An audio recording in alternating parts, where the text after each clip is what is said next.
Bom, então, pessoal, bom dia a todos, tá? Nós vamos iniciar nosso conteúdo de Química com o estudo dos gases. Aqueles alunos que não estão em sala, nesse momento, eles vão depois poder ter acesso pelos canais de streaming, de mídia. Eu vou compartilhar pelo YouTube, vai ter resumo do material, atividades, exercícios e tudo, tá? Só que eu vou dizer para vocês quando é que as atividades que vocês vão poder fazer as atividades. Às vezes a gente tem todo um conteúdo e ainda não chegou no momento de fazer a atividade, tá? Mas vamos lá. Estudo dos gases.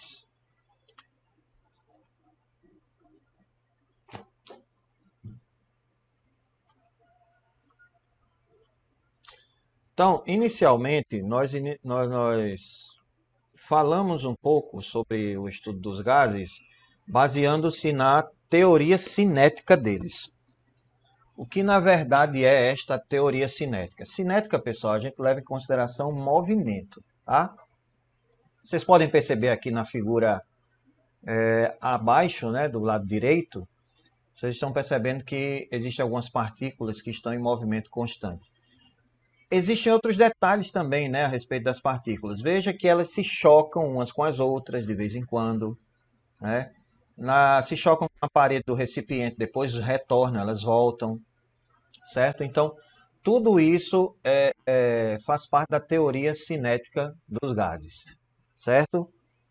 Então, esta teoria cinética, ela leva em consideração, né, deixa eu só, pessoal que está aqui se puder desativar o som no momento, tá? Mas eu já desativei aqui o som de vocês, tranquilo. Então, assim, essa teoria cinética ela foi desenvolvida em 1857, né, por esse cientista Rudolf Clausius, certo? Qual foi o objetivo? Era explicar, pessoal, o comportamento dos gases dentro de um recipiente, né? Aqui tem uma animação, né, que eu vou tocar aqui para vocês perceberem essa aqui do lado esquerdo, tá? Colorida. Então, oi.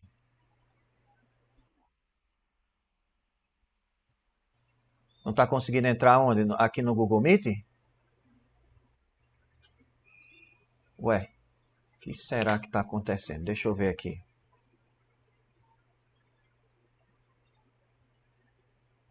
Não estou conseguindo acessar.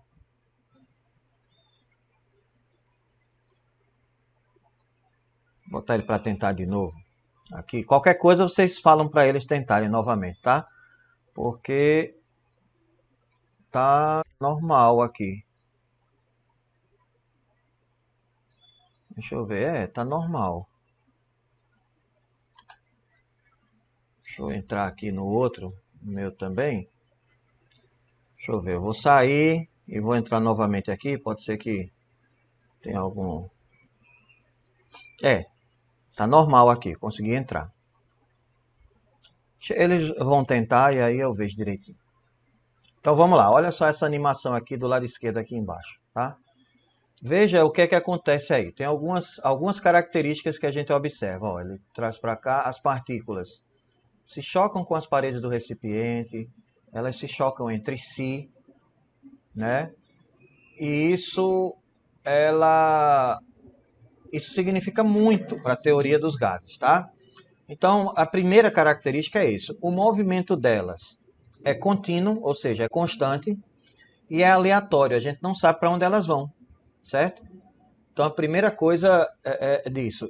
Essa movimentação contínua é que justifica, pessoal, a facilidade que os gases têm de escapar do recipiente. Por exemplo, se você pega um refrigerante e você abre só um pouquinho a tampa, você já vê que o gás, principalmente aqueles refrigerantes que você compra recentemente, né, no mercado, você já percebe que ele já faz aquele barulho, né? Significa o quê? Que parte daquele gás está escapando, né? É por essa movimentação que ele tem, contínua, né? E esse movimento aleatório que faz com que eles possam escapar facilmente do recipiente, certo? E aí outra característica é essa aqui, ó. De acordo com essa animação, tem dizendo aqui, o espaço Ó, conseguiu. O Leomar conseguiu entrar agora. O espaço entre as partículas, ele é muito maior que o tamanho delas, né? Então, na hora que a gente leva em consideração o volume da partículazinha gasosa, ela é desprezível quando comparado com o volume do recipiente. Por quê? Por causa do tamanho do volume do recipiente, certo? Então, isso explica o quê? A característica da gente poder comprimir o gás. Se você pegar uma seringa, por exemplo, você tampar o fundozinho dela e você apertar, você percebe que aquele êmbolo se movimenta. Então você pode até certo ponto comprimir, como mostra aqui essa imagem animada, certo? Então tem essa segunda característica, né? Primeira característica é o movimento contínuo deles e a facilidade de escapar de recipientes. Segunda característica é o volume das partículas ser desprezível e a distância entre elas ser grande, né? A distância entre as partículas ser grande. Então isso explica a capacidade da gente poder comprimir o gás, né? Terceira característica,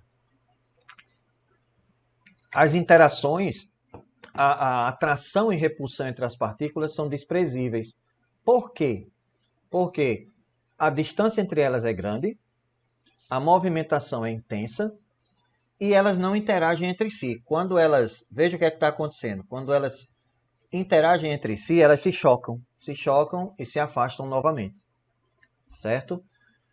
Quarta característica, a pressão que o gás exerce no recipiente, ela é devida ao quê? A colisão, ou seja, no momento em que ela bate, né, que ela colide com a parede do recipiente.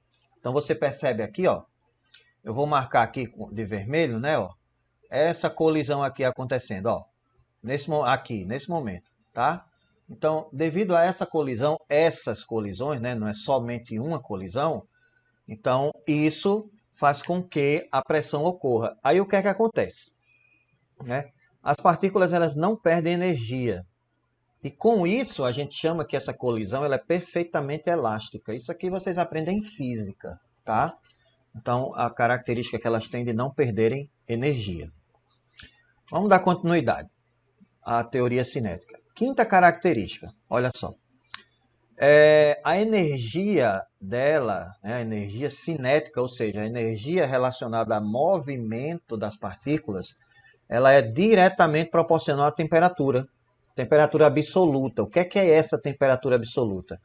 É a temperatura, pessoal, que nós estamos levando em consideração na escala Kelvin, né? Escala Kelvin é o seguinte, eu vou até colocar aqui como é que a gente converte de graus Celsius para Kelvin. A temperatura em graus Celsius, né? A temperatura em Kelvin vai ser igual a temperatura em graus Celsius, e aí eu somo com o número 273.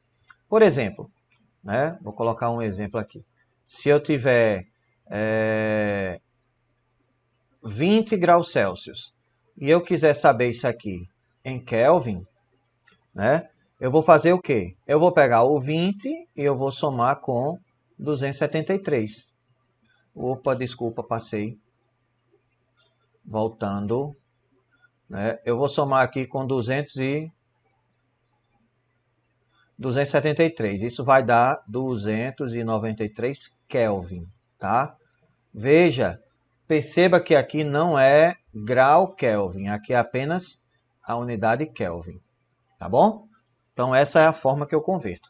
Se eu quiser saber para graus Celsius, eu faço o contrário, eu diminuo de 273, certo? Então, olha só, essa pressão, né, desculpa, essa energia cinética, energia de movimento das partículas, relacionada à temperatura absoluta, faz com que a pressão de um gás em um recipiente fechado, ela vai aumentar com o aumento da temperatura, tá? Aí o que é que acontece com isso? A temperatura aumentando, as partículas se movimentam com mais velocidade e mais intensidade. Aumenta o que também? Na hora que aumenta a temperatura e as partículas estão se movimentando com mais intensidade, as colisões aumentam, então, ó, com a parede do recipiente, fazendo com que a temperatura possa aumentar. Então, isso acontece de forma diretamente proporcional, tá? Ou seja, aumento da energia cinética, aumento dos movimentos, consequentemente, aumenta a temperatura, tá bom? Dando continuidade à teoria cinética, uma outra característica, né? Então, olha só, um gás que satisfaz essa teoria cinética, ele é denominado gás ideal, tá? Mas, pessoal, o gás ideal é um gás hipotético, tá? Não é um gás que acontece assim, real, não. É um gás teórico. Mas, se nós formos analisar a teoria cinética, né, tudo que nós falamos antes, se o gás satisfaz essa teoria, então a gente considera ele como gás ideal, até mesmo a título de cálculo. O cálculo facilita quando a gente trabalha com gás ideal, certo? E aí o gás ideal, ele faz o quê?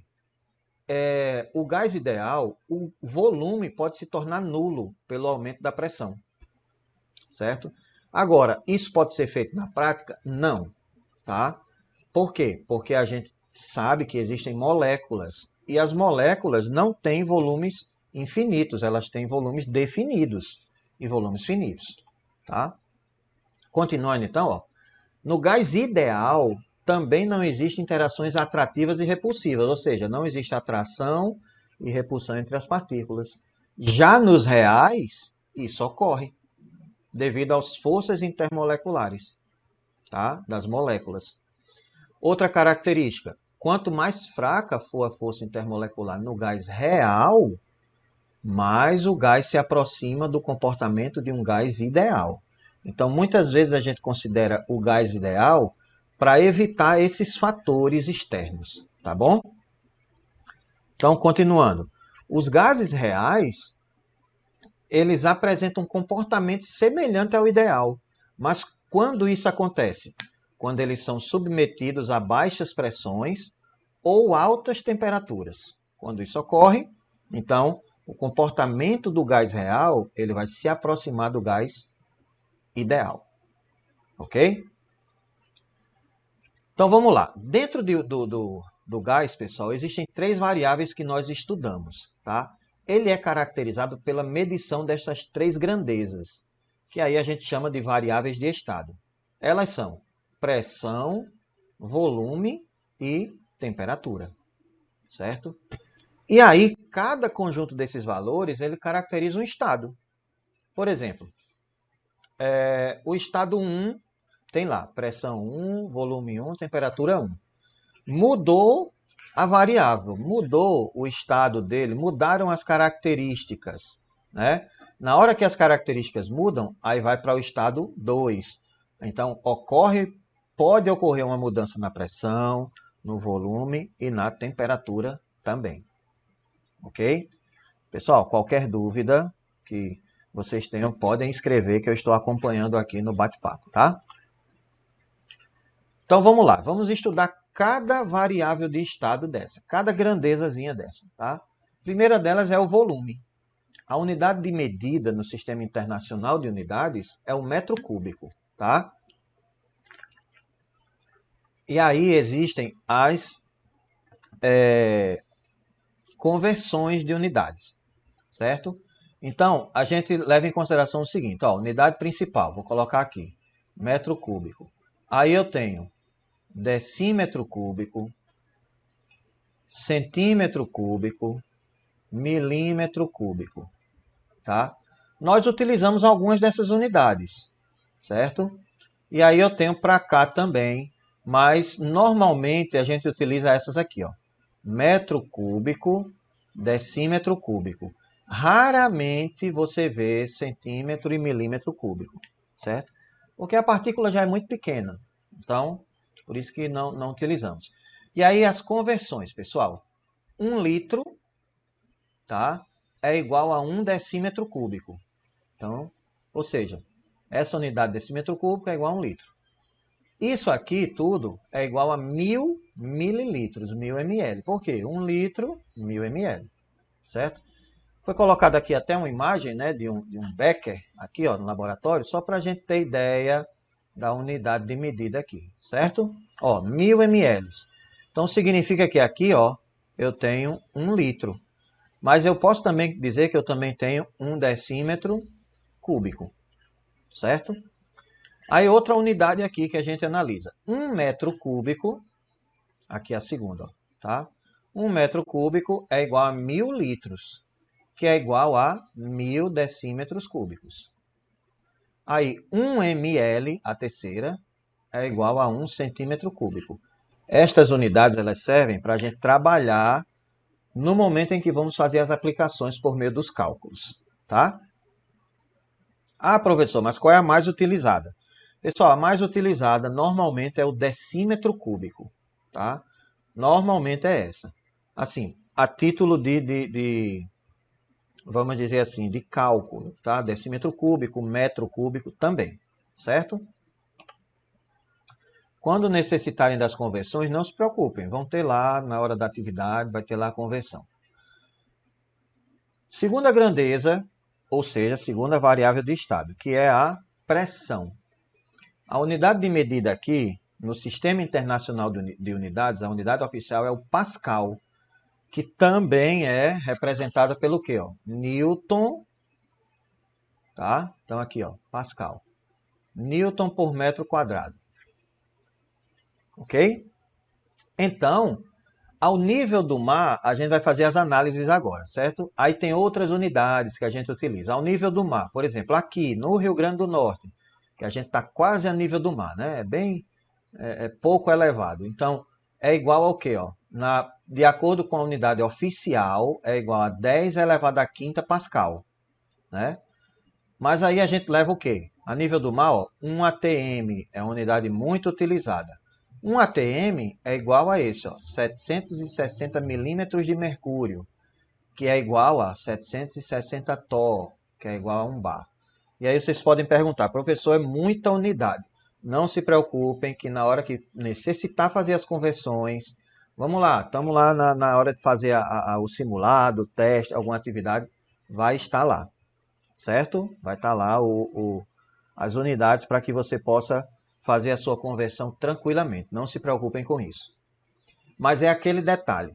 Se você inicia um cálculo com ATM, você tem que terminar com ATM, tá?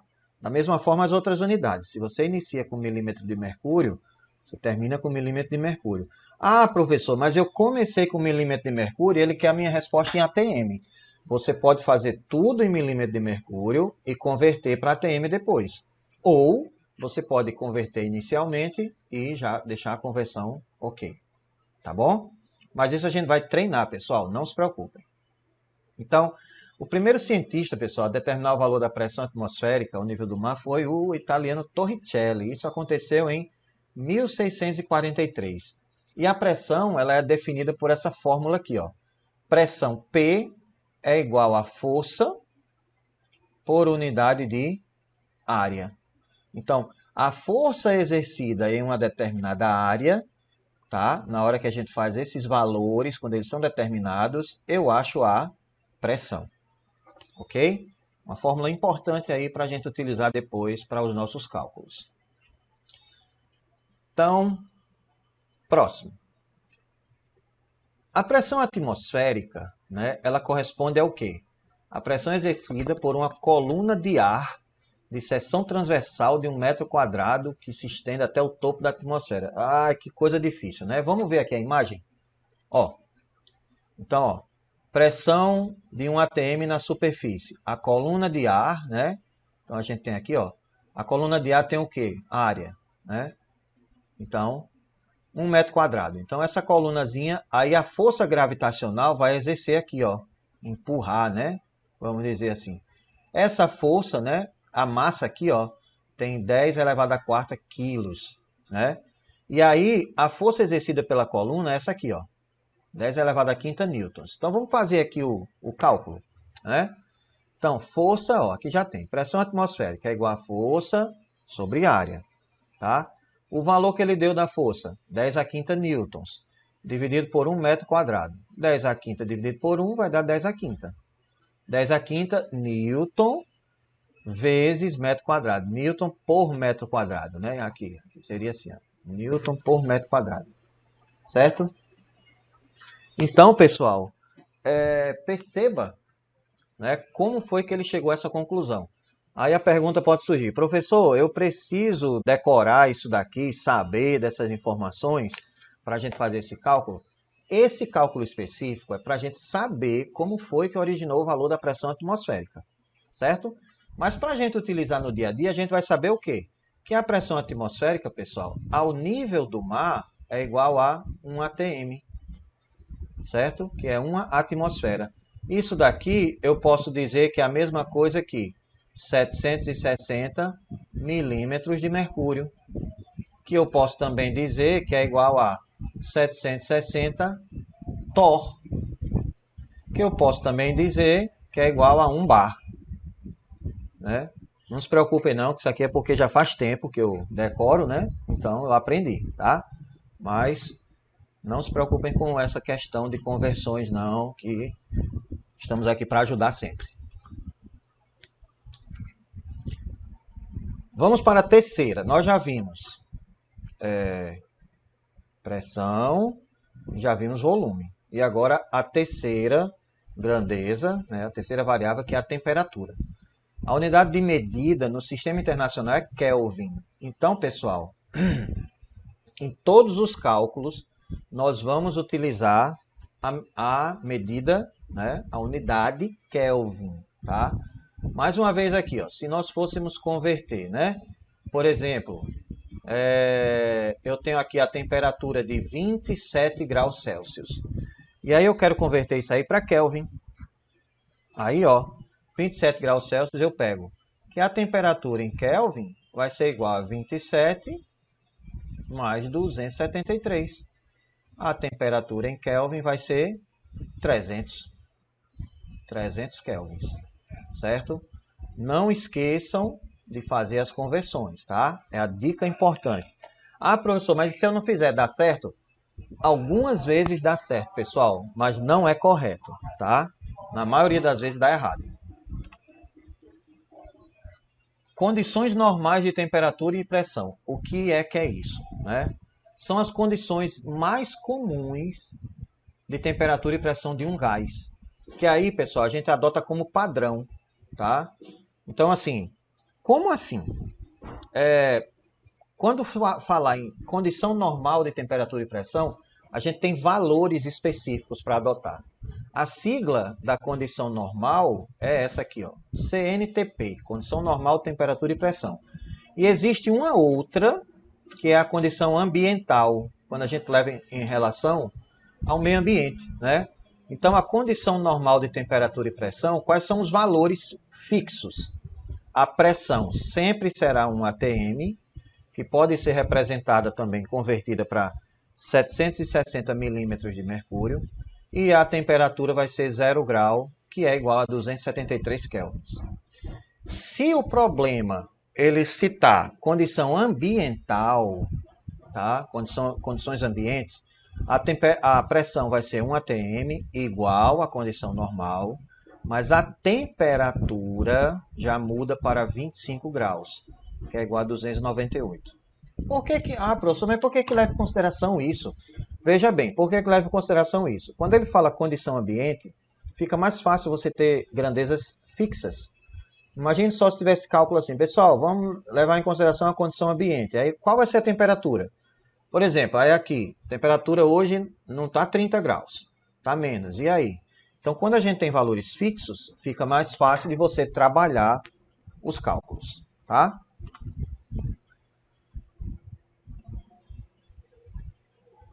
Hipótese de Avogadro. Dentro dos gases, pessoal, existe uma hipótese muito interessante que facilita muito na conclusão, né, quando nós temos gases diferentes.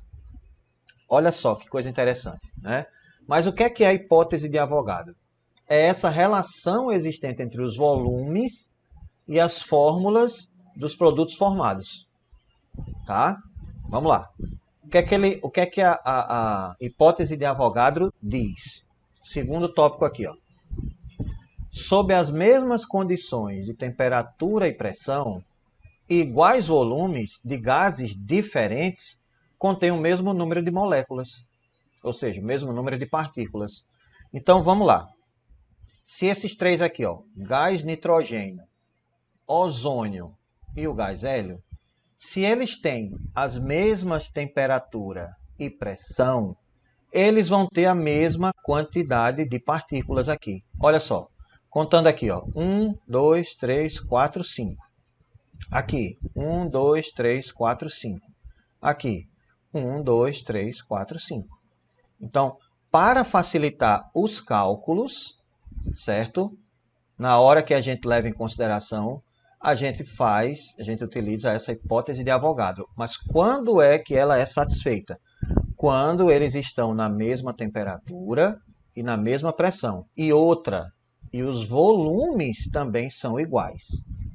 Quando eles estão nas mesmas condições, por exemplo, se todos eles estiverem aqui, estiverem todos na CNTP, que é condição normal de temperatura e pressão. E se eles têm o mesmo volume, se o volume é igual, eles vão ter a mesma quantidade de partículas. Ok?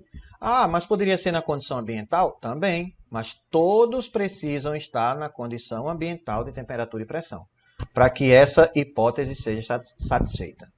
Tá bom? Pessoal, na prática a gente vai compreender melhor isso aí. Por enquanto a gente vê essa parte teórica para na prática a gente aperfeiçoar.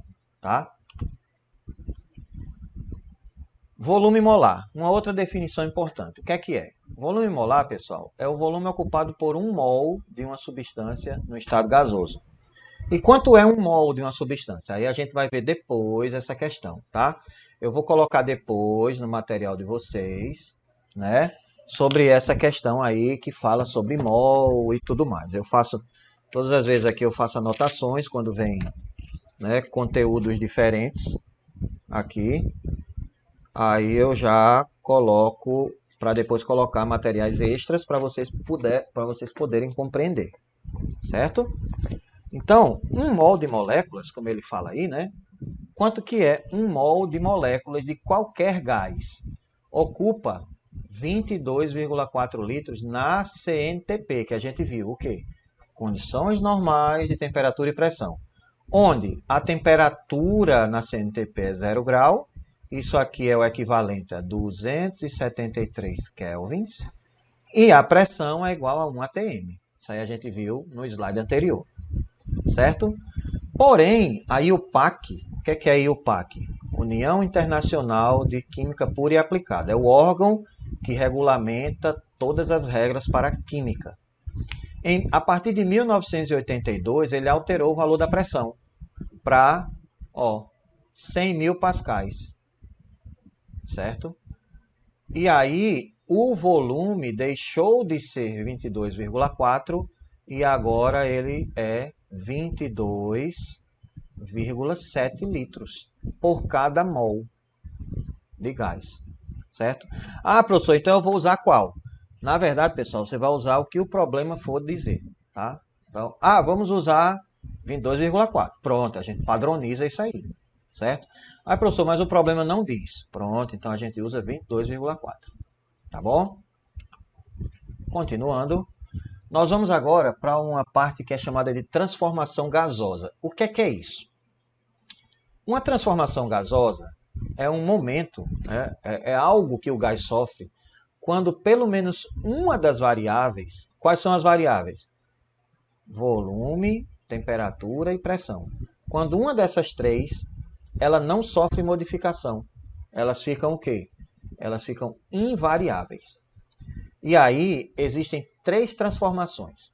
A transformação isotérmica, que aí foi proposta pela lei de Boyle, cientista. A transformação isobárica, que foi proposta por Charles, tá? Que é considerada a lei de Charles. E a transformação isocórica, que foi proposta pelo cientista Gay-Lussac. Então, a lei de Gay-Lussac. A gente vai aprender o que é isotérmica, isobárica, isocórica, tá? Os nomes já dizem algo, mas aí vamos detalhar cada uma delas. Primeira, transformação isotérmica, lei de Boyle, tá? A transformação ela é isotérmica quando nós temos a temperatura, então vou colocar aqui, T é igual a constante. Ou seja, vou até tirar aqui o T, o igual, vou colocar T é constante, ou seja, quando a temperatura não varia, né? E quando isso acontece, olha o que é que ocorre.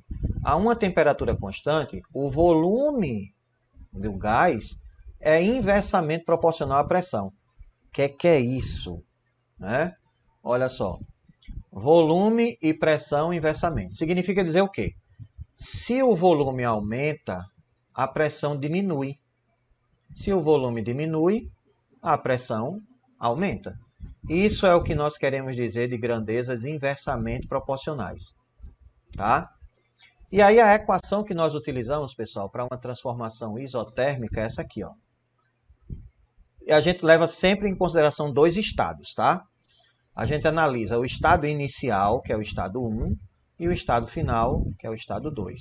Por quê?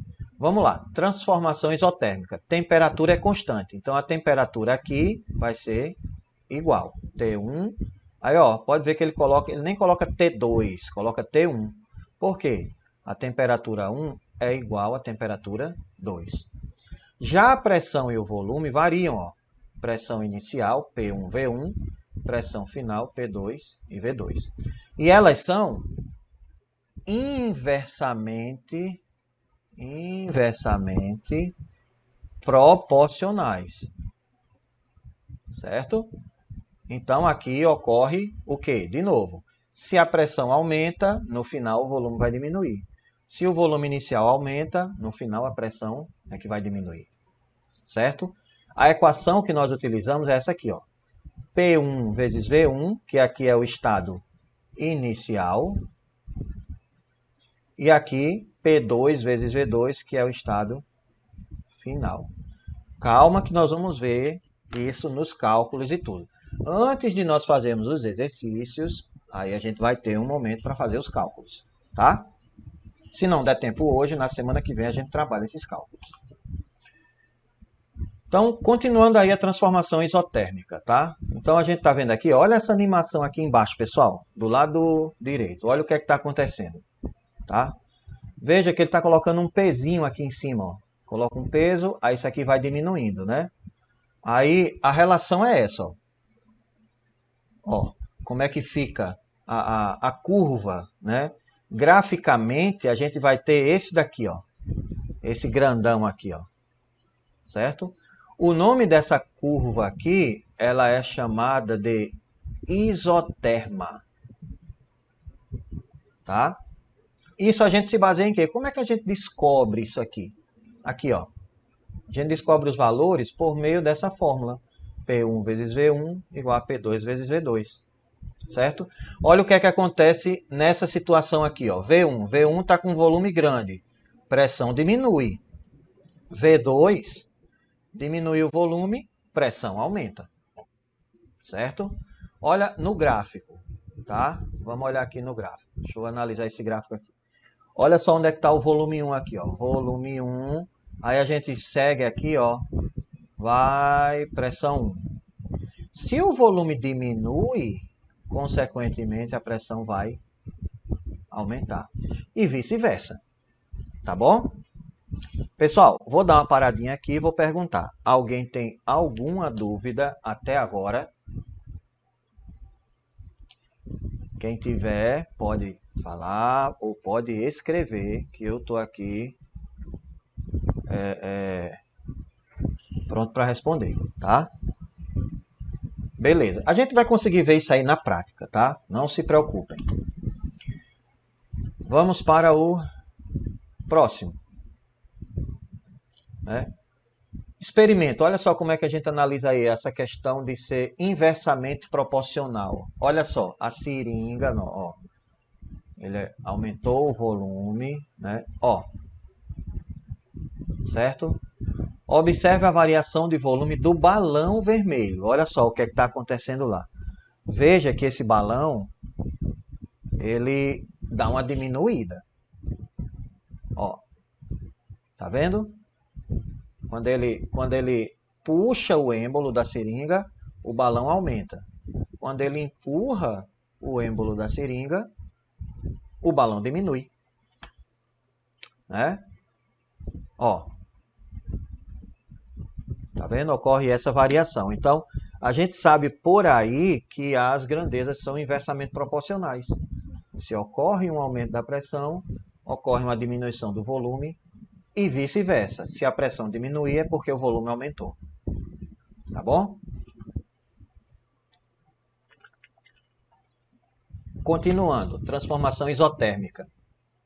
Na nossa respiração, veja bem, quando a gente respira, né, o diafragma que fica logo abaixo dos pulmões, aí ele se expande, certo? E aí ele faz o quê? Aumenta o volume do pulmão.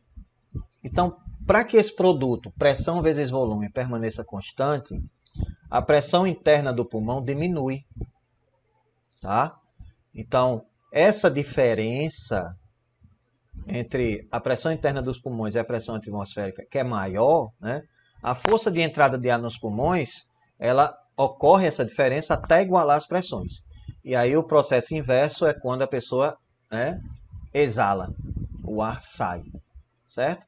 Isso foi uma questão também, né, questão de Enem que caiu para que a gente pudesse compreender a transformação isotérmica e o processo de respiração, tá? Próximo. Então, ó, transformação isobárica. Nós já vimos a transformação isotérmica, que é a transformação que ocorre a pressão constante. Transformação isobárica. Desculpa, temperatura constante, né? Agora, a isobárica é P, que é a pressão, é constante. Certo? A gente percebe aqui, ó, P1 no estado aqui, ó, estado 1, estado inicial, estado 2, estado final. Olha só, P1 e aqui P1 de novo. Então, pressão constante, por quê? P1 é igual a P2. Aqui, ó, já tem, no estado inicial eu tenho um volume, no estado final o volume é totalmente diferente. Temperatura inicial é um valor, já a final, a temperatura tem um valor diferente. Certo? Então, quem varia quando a pressão é constante vai ser aqui volume e temperatura. No exemplo anterior, que é a lei de Boyle, a temperatura era constante, quem variava era a pressão e volume, certo? Mas já aqui, as grandezas são diretamente proporcionais. Mas quem são as grandezas que estamos falando? Aqui, ó, volume e temperatura. Então, diretamente proporcionais. Certo? A equação é essa aqui, ó, diferente da outra, ó. V1 sobre T1 é igual a V2 sobre T2. Lembrando que V1 e T1 é o estado inicial, V2 e T2 é o estado final, tá? Vamos ver então um pouquinho mais. Ó, a relação é essa aqui, ó. Olha só aí, o aumento da temperatura versus o aumento do volume. Por que isso, pessoal? Temperatura aumenta, consequentemente, as partículas vão estar se movimentando mais, com maior intensidade. Aí, consequentemente, vai, né, expandir, ocorrer esse processo de expansão, certo? Ele está fazendo aqui uma análise, né? Ó, agora colocou chama aqui, ó, colocou fogo, aí a temperatura está aumentando. Então, nessa ideia, com a temperatura aumentando, né, o volume aqui está diminuindo. Desculpa, está aumentando também, né? Veja o que é que acontece quando a gente leva em consideração essa outra imagem aqui, ó, embaixo. Volume menor, né? Desculpa, voltando aqui. Leva em consideração aqui, ó, volume menor, aqui, ó, água gelada, temperatura menor. Volume maior, temperatura maior. Aqui a água é fervente.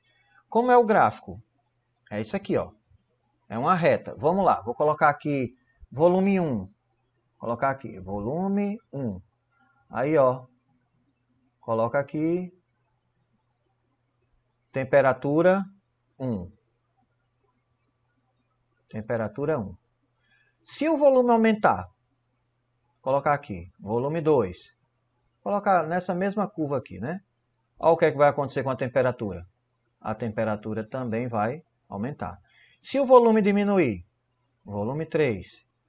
Aqui, ó, temperatura 3. Por isso que são consideradas grandezas diretamente proporcionais. O nome desta curva, essa aqui, ela é chamada de isóbara. Ok? Beleza. Dando continuidade. Vamos ver um experimentozinho aqui, para a gente compreender que as grandezas são diretamente proporcionais. Olha só o que está acontecendo. Ele vai aumentar, né, ó, a temperatura. Na hora que ele aumenta a temperatura, as partículas se movimentam mais, consequentemente o volume é aumentado também. Certo? Ó, nitrogênio líquido, né? Na hora que ele coloca, ó, o balão vai murchando, ó. Interessante, né? Por que isso? Porque aí vem o fator das grandezas diretamente proporcionais. Olha só, quando começa a esquentar, quando começa a aquecer, o que é que acontece? Quando a temperatura do ambiente aumenta, consequentemente o seu volume também aumenta. Tá bom?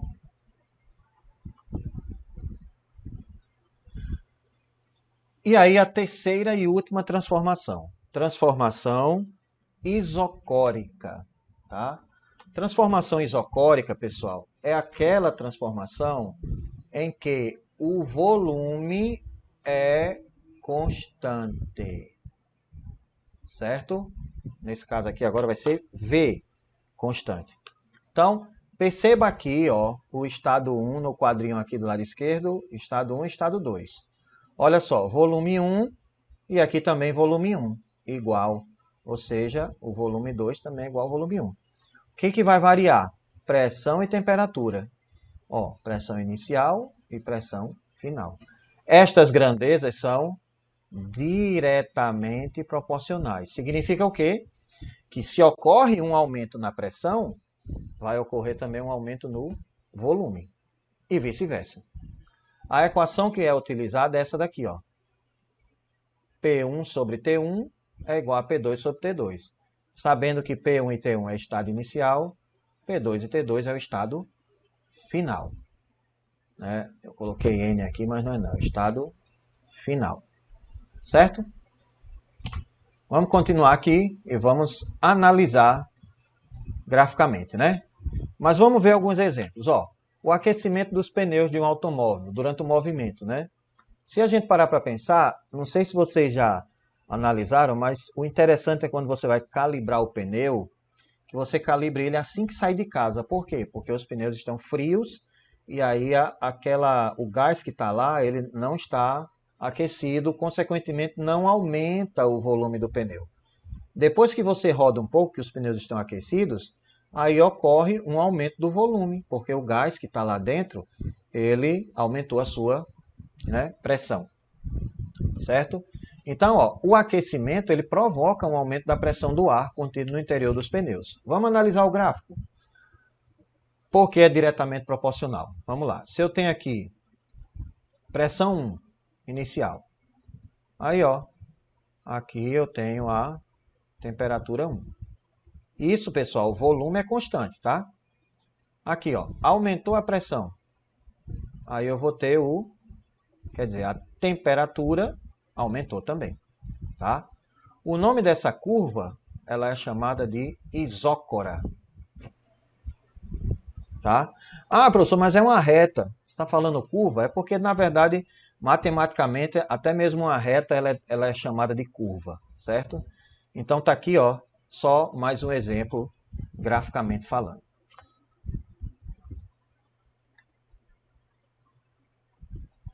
Aí a gente pode levar em consideração o seguinte, né?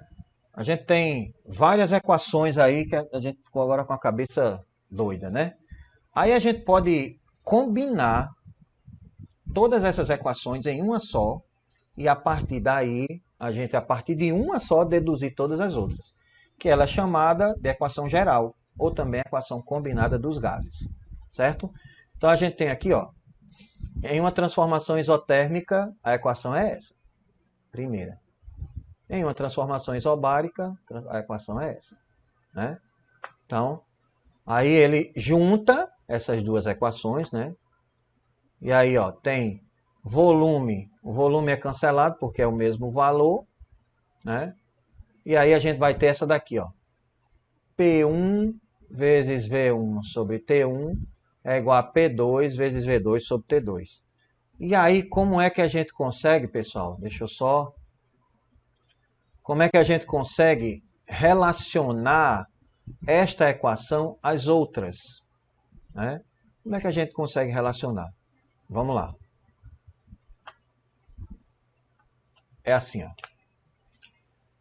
Por exemplo, se eu tenho a temperatura constante, ó, vou colocar aqui. Temperatura constante, esse CTE é sigla de constante, tá? Temperatura constante, o nome desta transformação, ela é isotérmica. Pressão constante, o nome da transformação é isobárica. Volume constante, transformação é isocórica. Ok? Vamos lá, vamos analisar a primeira. Temperatura constante. Quando a temperatura é constante, aqui é T1, ó, e aqui é T2. Só que T2 vai ser igual a T1. Então, como os dois são iguais, a gente pode anular. Cancelando isso aqui, só vai sobrar o quê? Em cima, ó. P1 vezes V1 igual a P2 vezes V2. Para transformações isotérmicas. Vamos analisar a outra agora. Transformação isobárica. A pressão agora é constante. Então, P1, P2. P2 vai ser igual a P1. Se os dois valores são iguais, a gente pode cancelar. Sobra quem, ó? V1 sobre T1 igual a V2 sobre T2. É a equação para a transformação isobárica. E aí agora, a próxima. Transformação isocórica. Volume constante. V1 e aqui V2. Isso aqui é igual ao valor de V1. Se os valores são iguais, eles se cancelam. Sobra P1 sobre T1 igual a P2 sobre T2. Certo? Então, por meio da equação geral, nós conseguimos deduzir todas as outras transformações gasosas. Ok? Então, essa relação matemática, pessoal, ela é conhecida como a equação geral ou combinada dos gases, que também pode ser representada dessa forma aí abaixo. P vezes V sobre T é igual a constante. Certo? Então, ó, na próxima aula, nas próximas aulas, né, a gente vai ver isso aí, a equação de Clapeyron ou a equação do gás ideal, certo? Não vou passar agora, porque senão vai misturar muita coisa, tá? Então, eu vou colocar o resumo dessas aulas, já vão ter atividades lá, mas não é necessário fazer agora, certo? Mas nós vamos fazer depois essa parte aqui. O importante agora é que vocês compreendam essa teoria inicial. O que é importante que vocês saibam aqui? As variáveis de estado quais são? Pressão, temperatura e volume. Que vocês saibam também as transformações gasosas quais são? Isotérmica, isobárica e isocórica, certo? E que vocês conheçam a teoria cinética dos gases. Ao vocês compreenderem essa parte, aí sim nós vamos estar caminhando bem para que a gente possa compreender a questão da equação dos gases. Então, na próxima aula nós vamos fazer o quê? Nós vamos fazer exercícios relacionados a esta parte aqui, certo? E aí eu gostaria de perguntar, vocês que estão aqui, tem alguma dúvida? Alguém tem alguma dúvida que gostaria de falar alguma coisa? Deixa eu ir lá para o... Deixa eu parar aqui a apresentação. E aí eu pergunto a vocês. Alguma dúvida?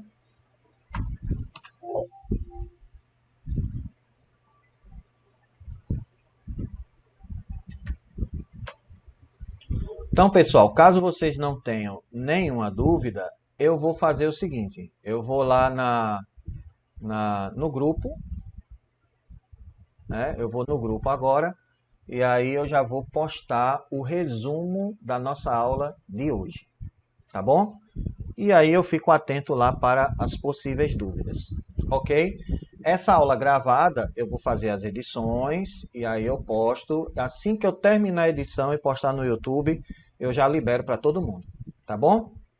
Então, ó, um abraço para todos e até a nossa próxima semana, mas eu ainda vou estar lá no grupo postando os materiais de hoje, tá bom? Tchau, tchau.